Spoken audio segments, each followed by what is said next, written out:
Ba-da-ba-ba-ba. Diarrhea. I came across a story that completely liberated me, and I want to share it with you because I have had this just lightness to my everyday ever since. And I think it's really important that we all zero in on it together because, granted, I'm the only one talking and you are just kind of like forced to listen, but the entire comment section is for you. I will be there if you guys want to talk. Narrative control. There's this thing that we've all heard people say in order to shut down conversations or to skirt ownership or responsibility that's really kind of proliferated itself through our society here in the last maybe 10 years or so. And it's when people say, my truth. But that's my truth. I get it. I understand. You're being pushed. You don't want to deal with it. Someone is being a provocateur, whatever it is. And then you cite, well, this is my truth, or this is where I'm at. Okay, valid, fine. The thing is, nothing any of us believe is 100% true. Nothing anybody holds as dear as anything, as dear as the most sincere thing to them, is actually totally true. And the story I came across kind of highlighted that. So there are 3 years in question: 1968, 1969, and 1978. In 1969, the United States was anointed the winner of the space race. The two sort of competing superpowers were the United States of America and the Soviet Union.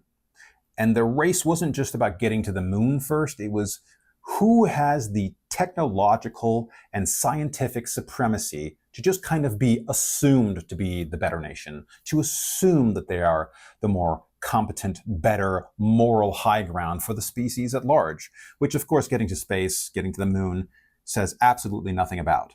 But that was sort of the thing that was advertised. This is not a video or a story about whether or not the moon landing is real.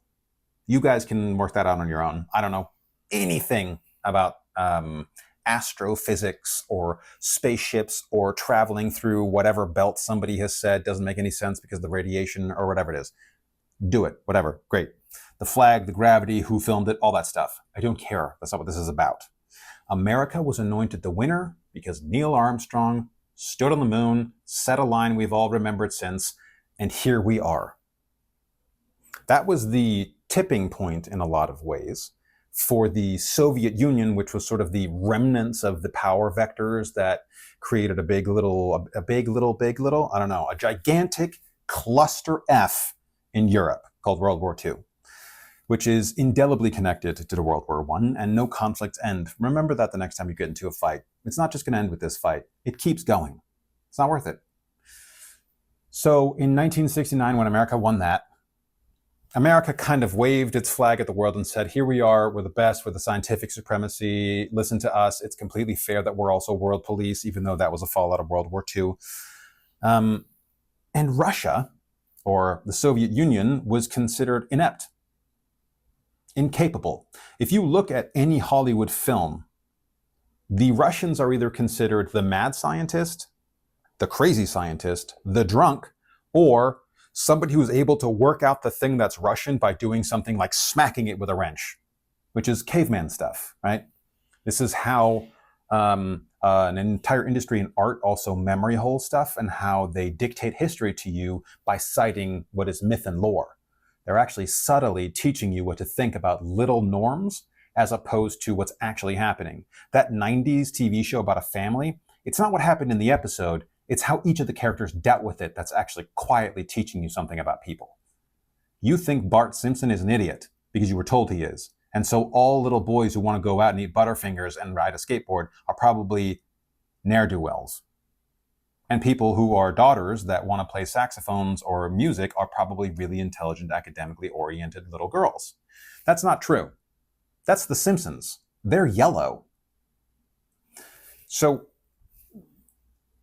I live in the States, we won the space race. And then go forward about 9 years. 1969 up to 1978. In 1978, Chernobyl, the nuclear reactor, melted down and caused a huge problem.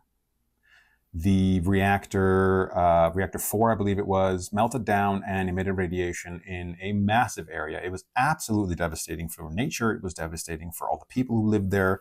And Chernobyl, when it was built with an entire city, small city, attached to it for everybody to have homes for their families, schools, playgrounds, shops, so that they can go work at the nuclear reactor, and then your commute's not very far. It's technically a wonderful idea. Until everything turns into poison, and then it sucks. That was another instance where the Russian or Eastern European scientific methods were heralded as a shortcoming, a failure, and that they shouldn't be trusted, they couldn't be trusted, and especially nuclear fusion and nuclear energy could not be trusted. So if you look at that for a second, first, America getting to the moon makes America really, really, really perfect and great. And Russia obviously didn't get there or the Soviet Union didn't get there because, well, they're not smart enough. And then all of a sudden, when the people who are not smart enough, not scientifically gifted enough, have a nuclear reactor meltdown, it means the rest of the world also shouldn't use nuclear reactors because, well, they couldn't handle it. That doesn't make sense. That would imply that they're at least not the ones that should use it, but they're certainly not the example of how science goes, because they've already been dismissed going back to 1969.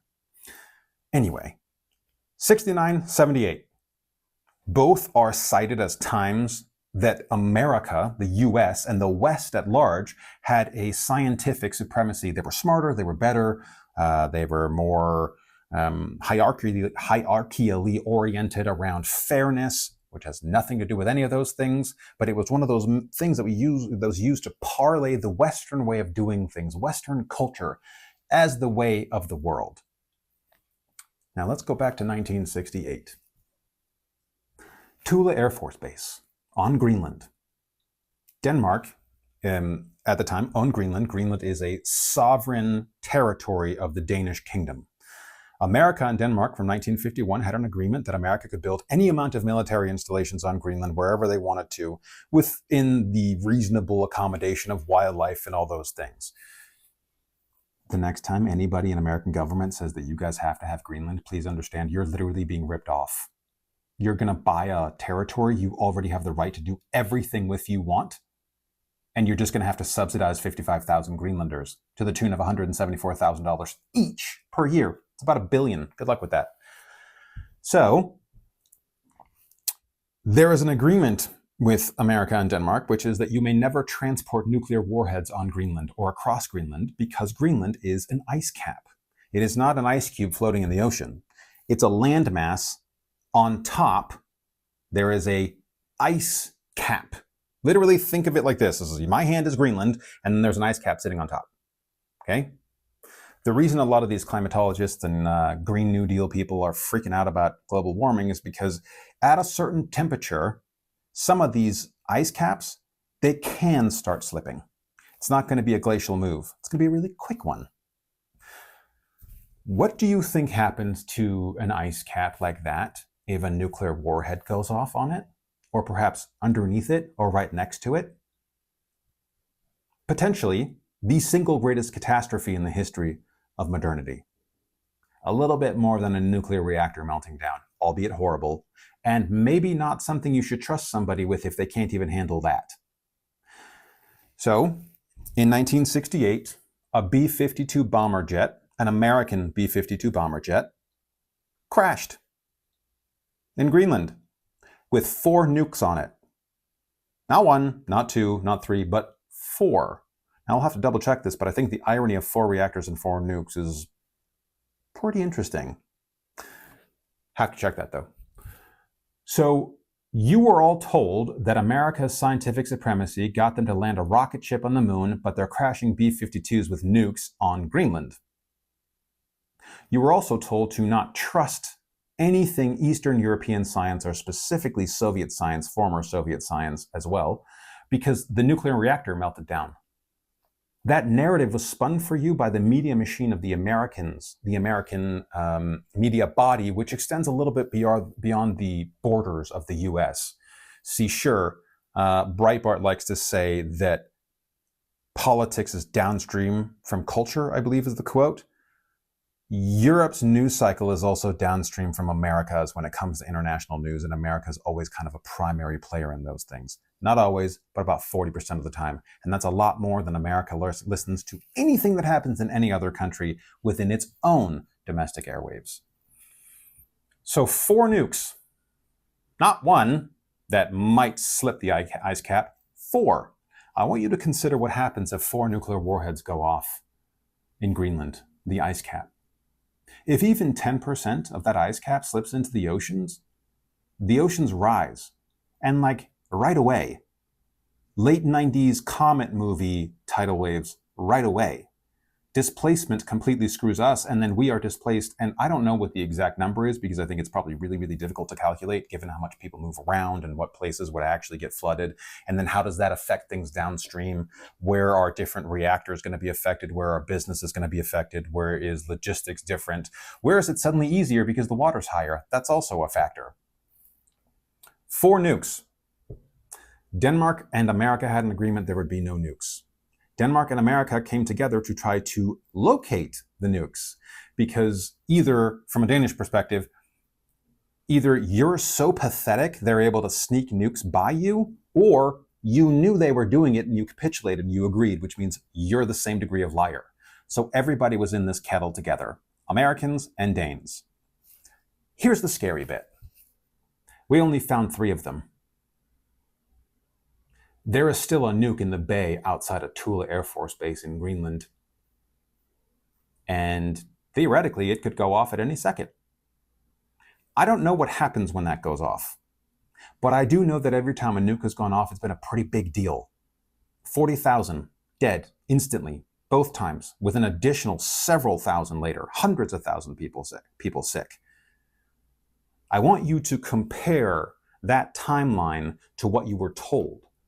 Before America landed a rocket ship on the moon, they failed to land a nuclear warhead carrying airplane on the planet Earth, and then had the audacity to say the Soviets were the idiots. A decade after, and they still hadn't found the 4th nuclear warhead, Chernobyl was used to disregard the scientific measures of the entire Eastern European contingent of Europe. Consider how differently the world is if you know that. Think about how differently we perceive the powers in this world if you know that. Consider the difference of the fate of the Soviet Union versus the United States of America and Europe if you know that. Regard the Strait of Hormuz right now in the energy struggle. If Chernobyl wasn't used to start the defamation of nuclear fusion energy that has since caused Germany to shut down its 3 main nuclear reactors and relying on Russia for its energy. Consider how differently the world looks. When we obfuscate reality to that degree, when we put a narrative spin on everything to that degree, I completely understand why people feel comfortable saying, well, this is my truth. Because my truth is that they're all liars. Or my truth is that the thing that they said is actually real. Both of those people are equally correct. And instead of sitting and getting upset about it, I want to invite all of you to just indulge in the freedom that it's given you. Because literally whatever you think and believe, you have just as much of a right to think and believe as anybody else. You just don't have the right to enforce it on anybody else.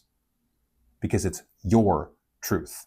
And if you take action on that truth and it infringes on society or the people around you, then you must take responsibility for that. Here's another example. Rome was once the epicenter of everything. I'm not one of those guys that analogizes everything to Rome. I don't know enough about it. But Italy was the epicenter. And the Medicis were the family that started out what we now know as modern banking, which is a representative value of the actual worth of what you have, right? A fiat currency that represents a gold standard until the 70s. And you know a lot of the artists from that era. Michelangelo, Raphael, Da Vinci, Donatello. These names that have echoed through everything modern and then become mutated turtles who are taught by a rat. Every time a new pope or king came in and took over a region, all of the artists from the former, let's say, regent, sort of dominating power family, were removed, and the new people had their artists that they then moved in. And then they erased a bunch of the art that was already there. They removed a bunch of the people that were already there. And then they started evoking their traditions and making their art, making their frescoes, creating their sculptures, doing their architecture. That's one of the big reasons why European cities, they look so different from city part to city part. These are literally built over hundreds of years by different groups of people with a different sense of an aesthetic. That's why something like Notre Dame is so impressive. Through 800 years, a project kept going. Incredible. And look at it now. So of course people save that. That's also why somebody like Michelangelo is so incredible. A man who lived to 90 years old and created art that stood the test of time. Consider what that statement means now. To withstand, to withhold the test of time. It's the test of eras. It's the test of cultures. It's the test of every single person's my truth. Because ultimately, narrative is king. And you can believe whatever you want. Because ultimately, narrative is king. It just can't hurt other people because of it. That's the difference. So go live. Go be you. Go do you. Go take a risk. Be fearful, but do it anyway. Courage is just having the ability to withstand intimidation for 5 seconds longer than the person next to you. And I think you have that courage. Because there's a nuke outside of Greenland and it might go off and we could all die. Have a good day.